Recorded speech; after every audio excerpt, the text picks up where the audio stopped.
BBC Television presents... Hancock. This place is getting a bit of a mess, Hancock. There's stuff all over the floor and the kitchen's untidy. Hark at him. Mrs. Mop, you haven't done a hand's turn in the 10 years you've been here, Sid.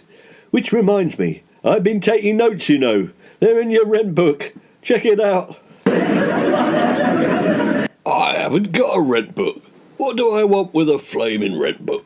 It's a requirement of law, Sid, old chap. Every tenant must have a rent book. Article 37, Part 6, Chapter 28 of the Rent Act of 1845, as you should well know. All right, I'll play along with it. Where is it? It's the first I've heard about it, but hand it over. It's behind the mantelpiece. It now runs to 321 pages with notes and an index. I've had to start an addendum vis-à-vis all the weeks you failed to cough up. I want to have a look at these flaming notes. Aren't you supposed to give the rent book to me? The notes, kept by your landlord vis-à-vis me, point out the complete lack of housework, chores and work you've done at 23 railway cuttings while you've been renting here. I'm a tenant. I don't have to do nothing. Ah, that's where you're wrong, Sid. If you look in your rent book, you will see on the 3rd page there is a small print relating to the necessity of you, one Sid James, pulling his finger out and taking a fair share of the general cleaning and tidying. Well, I haven't done none. It's not my sort of thing. Cleaning isn't for men. That's right. You haven't done none, as you so elegantly put it. So if you read on in your rent book... You never gave me a rent book. You'll have to get up earlier than that, Sid. You would have conveniently lost it, wouldn't you? No, it's up behind the clock. Anyway, to continue, if you read on, it says, failure to do the necessary cleaning will result in a penalty and a forfeit of your deposit.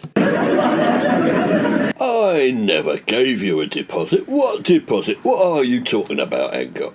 Conveniently seems to have slipped your memory. When you were down the East Cheam Arms the first night you were here, I broached the subject with you, and you offered your betting office as a deposit. Very generous, I thought, at the time. And the time cometh, as Jesus would say. I couldn't have said that. Where did you say I was? Under the table, to be precise. Now, if you would give me the keys to your betting office, I would like to put it on the market to recoup some of the money that you owe me. Oh, no, I'm not going to do it. I don't remember saying that at all. Although crime-related amnesia is a recognised phenomenon, Sid, I think you would be hard-pressed to explain this piece of paper on which you have written the very same words, my betting office as a deposit, and signed in blood.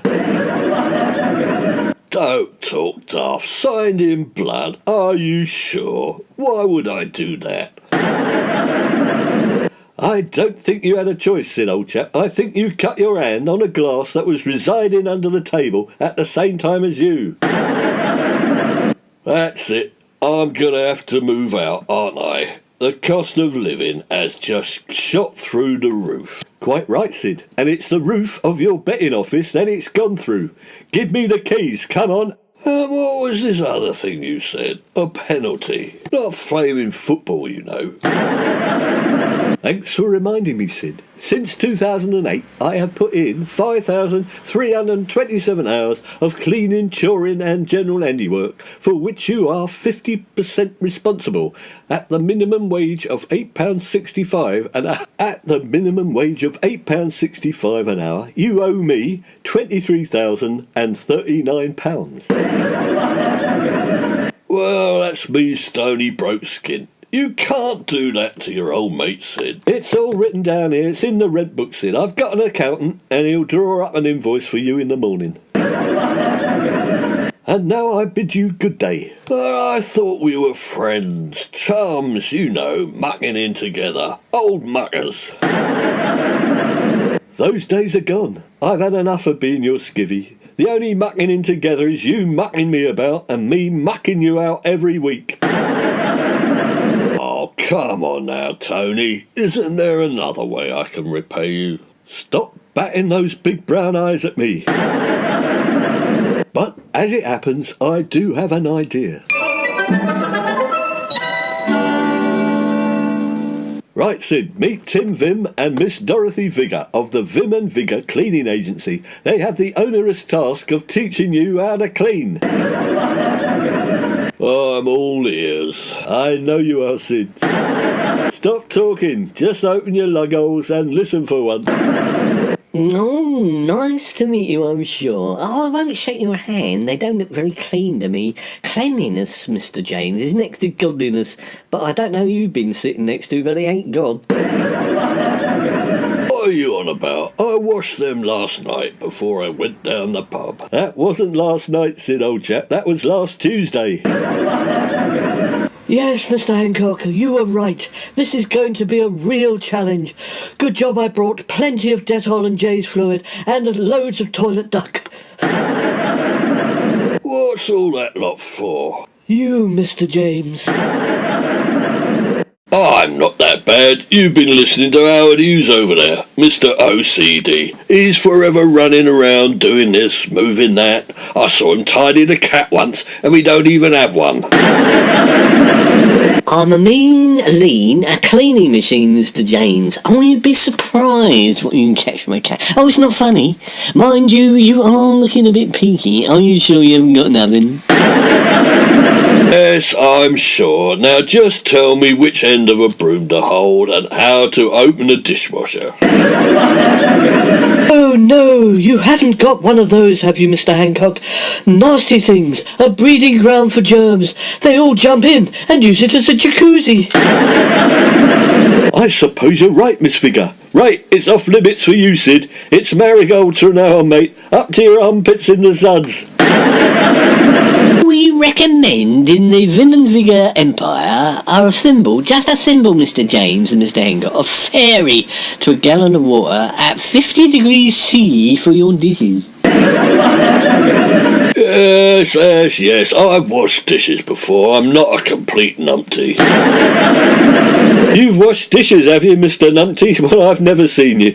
Where's the sink, Sid? Describe it to me. What does it look like? Of course I know where the sink is. Do you think I'm stupid? It's in the bathroom next to the bath, of course.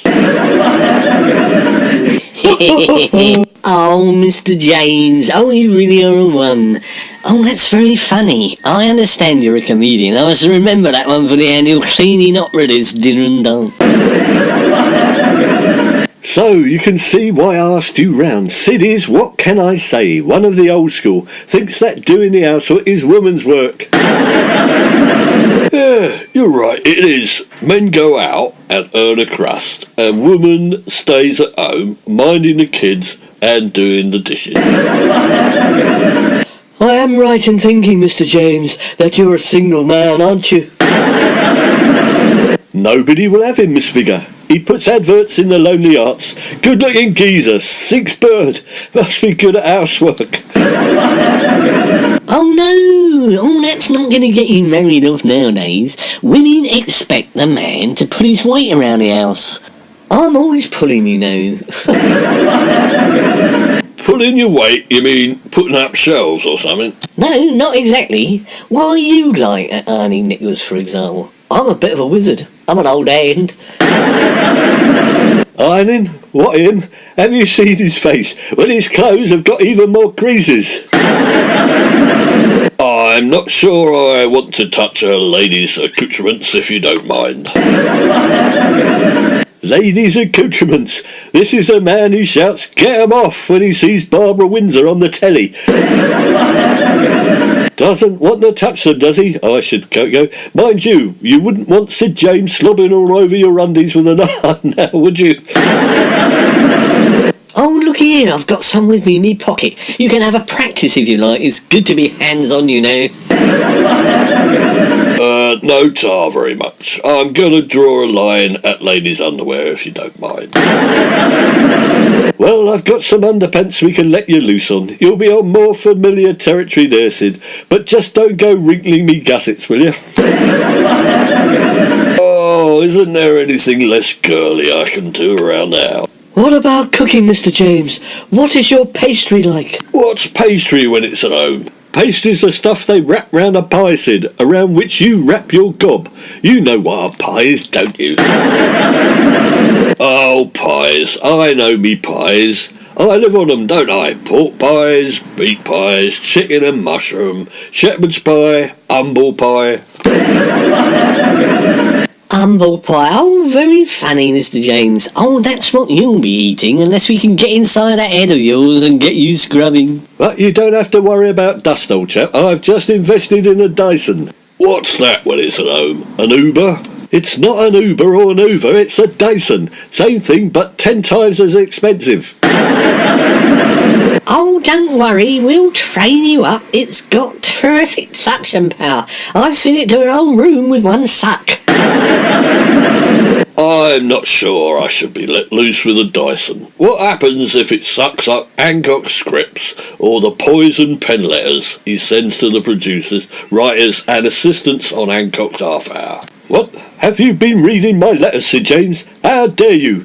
They are not poison pen letters. They are matters about which we disagree. So, why don't you sign them then? Sometimes it is better to work behind a veil of secrecy. Sometimes it is better to be incognito than to be open. That is all. So, why did you tell Duncan Wood he was a big-headed, half-witted twit then? Right, thanks very much, Vim and Vigour. That was very useful, very informative. I'm sure Sid is now a changed man. He's now well aware of all his responsibilities. You've done a good job. Thank you very much. Don't look so smug. So you were right all along. Having you poking about and tidying in the house isn't a very good idea. So keep lounging about the place looking morose and disinterested, as you normally do. Thank you very much.